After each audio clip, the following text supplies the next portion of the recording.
Hey, yo, Pro Wrestling Podcast listeners, welcome to the show where we don't sing it, we bring it. Help us out and click subscribe to show your support.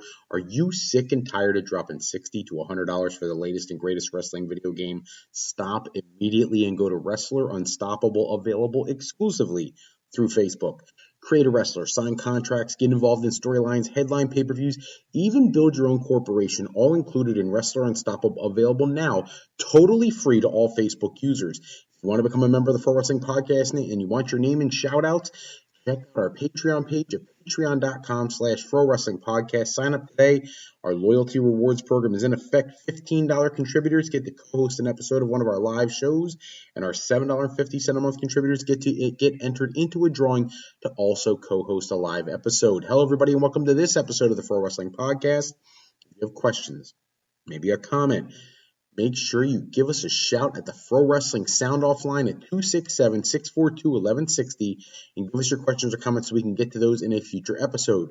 If you haven't had the chance yet, check out our homepage at prowrestling.com where you can take a look at everything we've done so far. We are coming up on our fifth anniversary, and it has been a journey that we have taken with so many of you guys who've listened to so many of our episodes. We really appreciate your support, and we're hoping to be around for this year and many follow. So let's jump right in. I got a few things to talk about today. First off, Impact Wrestling. I'm so confused with Impact Wrestling because the reality is they actually have a relatively deep talent pool right now, and the quality of the wrestling itself has been pretty phenomenal. But then you get these booking decisions that just blow my mind and make it so my head is left spinning. Impact Wrestling Digital Media Championship, currently held by a female wrestler, Jordynne Grace, defended against John Schuyler. I don't understand why Impact Wrestling is spending so much money on these weird championships. They've done this before when they've had previous championships, the Grand Championship, the Legends. Actually, they had their Legends/TV/ 10,000 other names for their one title. They always come out with a championship that just doesn't really mean much, and I don't know why you do that. It almost devalues other championships. Don't get me wrong, I think Jordynne Grace is an incredible talent, but keep her in the women's division and give her a feud that actually matters. I don't understand why we end up having to have these peripheral championships that don't mean anything. And it's not just Impact Wrestling. Let's be honest. The FTR or FTW championship in AEW, yes, there's a lineage there. I know it's a way to tie in Taz. I get that. I understand that. But it's kind of past its prime. When was the last time you saw the FTW championship mean anything in AEW? Just get rid of it. I feel like Team Taz hasn't been featured at all in weeks. So, these meaningless championships. And, there was a conversation this week with Big E about whether WWE would ever bring in trios championships. You can barely fill a tag team division, much less a trios championship. And I just feel like it's another belt for, to fill time on television. And I just think it's just such a waste. When you've got incredible talents on your roster, put together great shows, great storylines, and stop worrying about championships. Now, don't get me wrong. I'm kind of hypocritical when I say all that because I remember being a child, looking back, you had in the NWA, it felt like every week you would turn it on, you would see a different championship. The national champion, the Mid-Atlantic champion, the Western States Heritage champion, the Mid-Atlantic television champion, the world television champion. You'd have people come over from Japan. I remember when the Road Warriors came back with like the All Japan, tag team championships or whatever the heck it was. There's so many championships back in the 80s. But back then it made sense because you had so many territories that every territory needed its, unique champion. And every once in a while you wanted them to show up on the main programming. But I do remember a great example in the discussion about the Trios Championship. The NWA had a 6-man tag team championship. For the better part of the time that I was a child, it seemed to always be held by the Road Warriors and Dusty Rhodes. I never understood why nobody else was winning those championships time. And it really made it so the championship really didn't mean much. It really didn't. I know for a little while there, like Warlord Barbarian and Ivan Koloff won them. They had some stupid periods of time where people like Ricky Morton, Big Josh, and like the Junkyard Dog or something stupid like that held them. But and when the Freebirds came in with Bad Street, who was Brad Armstrong in a mask, I got it for those things, but really it never meant anything. So I'm not a fan of championships that don't mean anything. So, Impact Wrestling, digital media trying to be 2021, I guess, with that, but I just don't see it holding any value. Speaking of, I mentioned Team Taz. The last time I saw anything of value with Team Taz was Will Hobbs taking on CM Punk, which I thought was pretty solid. And speaking of CM Punk, his feud heading into Full Gear with Eddie Kingston, I think has everything there to be incredibly compelling and engaging and exciting. And Eric Bischoff was out this week talking about how he really hopes that they let this feud go beyond Full Gear. And I couldn't agree with him more. I feel like since Punk has been back, you had the match with Darby Allen that had essentially no build, a couple days build until the pay-per-view. You've had a bunch of like these one-off matches and they're not even dream matches, just these one-offs with talented people. But at no point in time has Punk ever been in peril or been in danger of losing a match, which I think is important to note. This is the first time where you could say, okay, this is somebody going against Eddie Kingston that AEW has really cultivated well over the last year or so. And I think he's a legitimate opponent. Now, of course, I expect Punk to win. We could try, and we pray that, Punk is kept out of the championship picture for a while longer yet, just so we can build up to something special at some point. But let's be honest, at some point, the quote-unquote best in the world needs to be a part of the world championship conversation. And if he's not going to be, then why did you bring him back, But at the same time, we do need to start seeing him have feuds that last longer than one match. And this has that opportunity. Bischoff has been very critical of how Punk's been used since being back. And I think sometimes his criticism feels like it's being directed at Punk personally. I don't think that's the way he intends it. I think Eric Bischoff is a producer. He looks at things a little differently. He looks at it from a business standpoint. And I think from a business standpoint, I could see what he's saying sometimes, how they have really misused Punk since being back, at least in terms of presenting anything that people find as being destination television. CM Punk facing Kenny Omega would be a destination, but you want to save that for a major pay-per-view.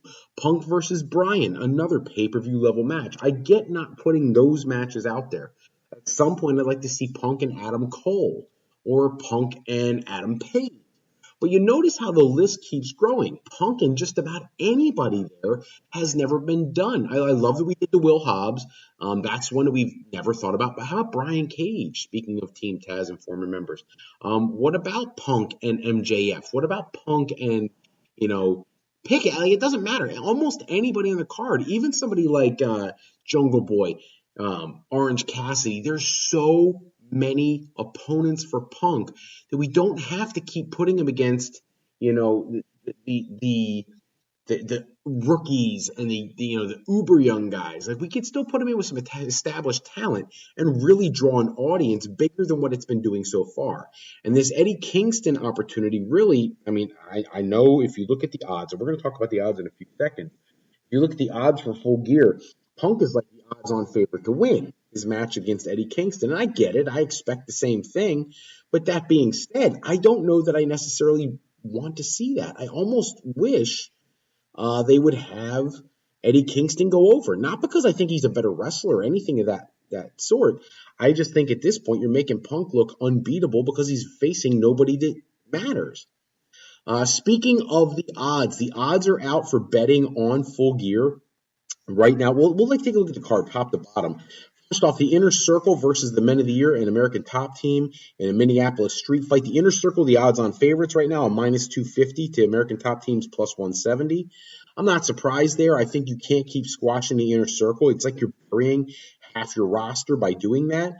And let's face it, America's Top Team, those UFC fighters, mixed martial artist fighters, yes, they're credible, legit, tough guys, but you can't just push them to the moon. That doesn't work. I love the work that Paige Van Zant's been doing. I think all of it. Dan Lambert has been incredible. And I love them being there. And I think it really helps bring Scorpio Sky and Ethan Page to another level. I just don't want to see the Inner Circle go down. They spent such a long time feuding with MJF and his whole faction. I think it's time to move to something else, And at some point, it would really be nice to see the Inner Circle and the Elite go head-to-head. And I think if you push the Inner Circle correctly, you can do that. The Super Click versus the Jurassic Express and Christian Cage, falls count anywhere. Super Click a minus 200 favorite. The Jurassic Express and Christian Cage a plus 150. I don't think there's a surprise there. What I have an issue with there is, how long are you going to allow Jungle Boy and Luchasaurus not win the tag team championship? Let's be honest. I get it. They're not FTR. They're not the Young Bucks. They're not Penta and Rey Fenix. I get it. Santana and Ortiz. I get it. What they are, though, that nobody can question, is they're over with the fans. The fans love them. And sometimes you break with what may seem like the obvious champion to make the fans happy. By now, Jurassic Express should have won those championships. Now, this is not a championship match. I get it. But this should be setting the stage for them to win those championships at some point. So, but for right now, Super Click, the minus 200 favorite, I don't see that changing. Darby Allen versus MJF. If MJF loses this match, I give up on AEW. He has been pushed to the moon. Probably should have won his feud with Jericho, though Jericho's career never should have been on the line in the first place. But at this point, you have to continue to build MJF, and at some point, you got to put that world championship on MJF as well. I would be okay if for some reason, no matter who the world champion is at the end of the year, at some point, MJF has to get another opportunity, and it should be against a premium star and put him over. For now, he is the favorite, minus 200 over Darby Allen at plus 150. CM Punk versus Eddie Kingston, we talked about it earlier. CM Punk, the minus 1,000 to Eddie Kingston's plus 525. That is the biggest odds difference in the whole show, I believe. There's only one other match that ties that. We'll get to that in a minute. I would absolutely be shocked if CM Punk didn't win, but I actually wouldn't mind them pulling a swerve here. For some reason, finding a way for Eddie Kingston to walk away with the win, I think that would be good for business. I really do. The AEW World Tag Team Championship, Lucha Brothers defending minus 450 favorites against FTR at the plus 275. I actually think the Lucha Brothers are fantastic for keeping those championships. The only issue I have is I don't understand why you put the AAA Tag Team Championship on FTR. It almost feels like the whole thing with Christian Cage and the Impact Championship when you had him win that title from Kenny Omega. Now you did the same thing with these tag team championships, like you're spreading belts around just to make it look like somebody's beatable for your belt, and then they're not. It's like repeated booking. I think it's really a bad idea because people are going to start seeing that repetitive nature in AEW booking, and that could not be good for the product. The AEW World Championship Eliminator Tournament Final, Bryan Danielson, a minus 300 favorite over Miro, who's a plus 200. I have a problem with this. And I'll get to why. Some of it, obviously, you've spent the better part of the last year and a half building up Miro to be like this unstoppable force. It's time for him to step up and be a world championship contender. And he also, just like MJF, at some point should be world champion. Here is my problem. And this ties into, well, actually, I'll get to that in just a moment. Let me quick cover the AEW Women's World Championship. Britt Baker, minus 1,000 over Taya Conti, the plus 525. That's the match that is heavily favored, just like CM Punk's match. Britt Baker's going to destroy Taya Conti. It's not even worth talking about. Now let me get back to what I was saying about Danielson and Miro, and it relates to the World Championship match. Kenny Omega versus Adam Page. Omega, the plus 400 underdog to Adam Page's minus 700. I get it. Adam Page was built up. Everybody thought he was the guy who was going to take the championship at All Out. And unfortunately, that didn't happen. Adam Page's wife was, pregnancy concerns and whatnot. He took some time away, which is beautiful for the company, but it kind of stalled his growth and development as the top guy. Everybody, I think, was more behind him before than they are now. And here's where it complicates things. If you give the championship to Adam Page, why are you making Bryan Danielson your next world champion contender? Not that I don't want to see Adam Page versus Danielson, but what I would like to see is one of a couple things. Either Danielson Omega 2 for that championship where Danielson picks up the win, or Miro going face and taking on Kenny Omega. I would also be okay with that. The only way I'd be happy with Adam Page taking that title if it was to set up a program down the line with MJF for MJF to take the championship and Bryan Danielson to face MJF. You see how it gets complicated. At the top of the card, there's a lot of guys there and a lot of guys that need to be there. Adam Page, Kenny Omega, Bryan Danielson, Miro, MJF. They all need to be at the top of the card. And that's not counting people like Orange Cassidy and Jungle Boy, who also really have earned an opportunity to be at the top of the card. And that's, again, without people like Jon Moxley or Eddie Kingston or CM Punk, Chris Jericho. And let's be honest, at some point, Jake Hager really should stop being the sidekick and become like a main attraction. Maybe even make the argument for Wardlow, if he improves his in-ring ability a little bit, to also be put in that position. We'll have to see how that plays out over time. So AEW Full Gear, not the only betting odds that are out there. Early betting odds for WWE Survivor Series. Roman Reigns versus Big E. Roman Reigns, the huge favorite, minus 500 to Big E's plus 300. No shock there. Raw Women's Champion versus SmackDown Women's Champion. Becky Lynch, the minus 400 over Charlotte Flair, plus 250. Men's Survivor Series elimination match. Team SmackDown, minus 200 to Raw's plus 150. I don't think that's a surprise either. I suspect that Bobby Lashley will probably walk out on men's Raw team. And then the Women's Survivor Series elimination match, SmackDown the minus 160 to Raw's plus 130, which would make SmackDown the sweeping winner of every match at Survivor Series. Now, that's problematic, because what does that say about the rest of the Raw locker room? And what do you do from a creative standpoint at that point moving forward? I don't like it. Doesn't look good. And the last thing for tonight, Bray Wyatt. Everybody's been waiting to hear what was going to happen. Wyndham Rotundo, formerly known as Bray Wyatt, apparently has signed to do a movie. I understand that the Fiend character was scary. He played it so well. And I get why they would want him in a film. But I really hope that this is a one-off and the guy comes back to the business. Let's be honest. He is so incredibly creative. He's the Jake the Snake Roberts creative of 2021. And I get it. The word is Vince McMahon didn't like working with him. He was tough to handle, had a bit of an attitude in the back. I'm not shocked by that. I think people who were in the position Bray Wyatt were in oftentimes want to hang on to their spot. But at the same time, I mean, let's be honest. The guy was one of the biggest merchandise sellers in the company. And really, I mean, every time he got momentum, they squashed him. Wyatt family, they end up going in and he starts losing to Daniel Bryan. When he breaks away and he's feuding with Matt Hardy, you put him in a tag team when he was building some momentum. He was in the ring at WrestleMania with John Cena and The Rock, and nothing came of it. You know what I mean? Then he finally gets the Universal Championship, and you take it off him, putting it on Bill Goldberg. And then when you finally have an opportunity to give it back to him against Braun Strowman at SummerSlam, you take it off him immediately and give it to Roman Reigns. You know what I mean? Like, they constantly undercut the progress of his character, and then for some reason cut him loose because they don't want to work with him. Well, you know what? If I was him and he shafted me over as many times as they did, I'd probably be upset too. That's all the time we have for this episode. Check back with us next episode where we'll run down the latest wrestling news and rumors. Special thanks, as always, goes out to bensound.com and purpleplanet.com for producing any music or sound effects we use in the show.